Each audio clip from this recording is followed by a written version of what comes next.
বন্ধুরা, আবার একটা নতুন রেসিপি নিয়ে তোমাদের মাঝে চলে এলাম।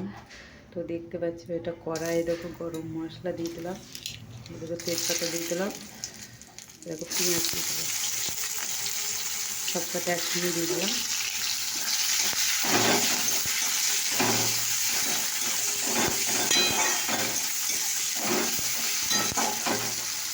এই দেখো আলু ভাজা হয়ে গেছে, আর এই দেখো মাংস আলু একটা রেসিপি বানাচ্ছি।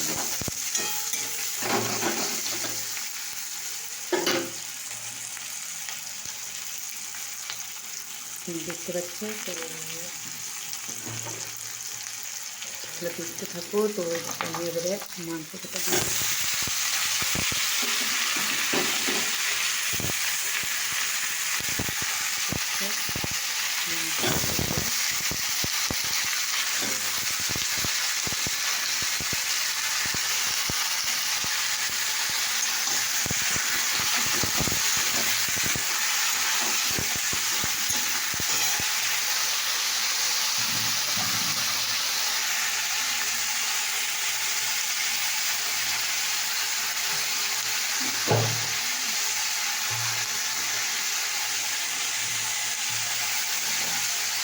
সেটাকে আমি নুন দিয়ে দিলাম,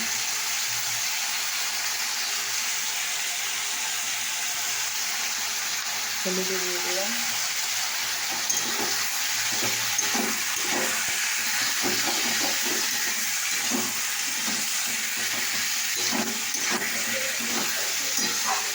তোমরা দেখতে থাকো। ঠিক আছে বন্ধুরা, তো যেতে দেখো জিরে গুঁড়ো, লঙ্কা গুঁড়ো, ধনে গুঁড়ো আর আদা রসুন ঘষা। এবারে জল দিয়ে দেবো, সেটাকে আলুটাও দিয়ে দিলাম। তো দেখলাম এবার এটাকে কষতে হবে।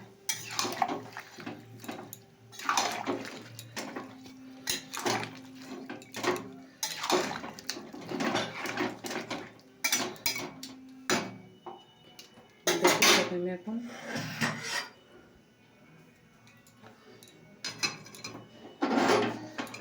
এটা কষবো, আর এরকম মাংসের মশলাটা দিয়ে দিলাম। এই দেখো বন্ধুরা, কষা হচ্ছে।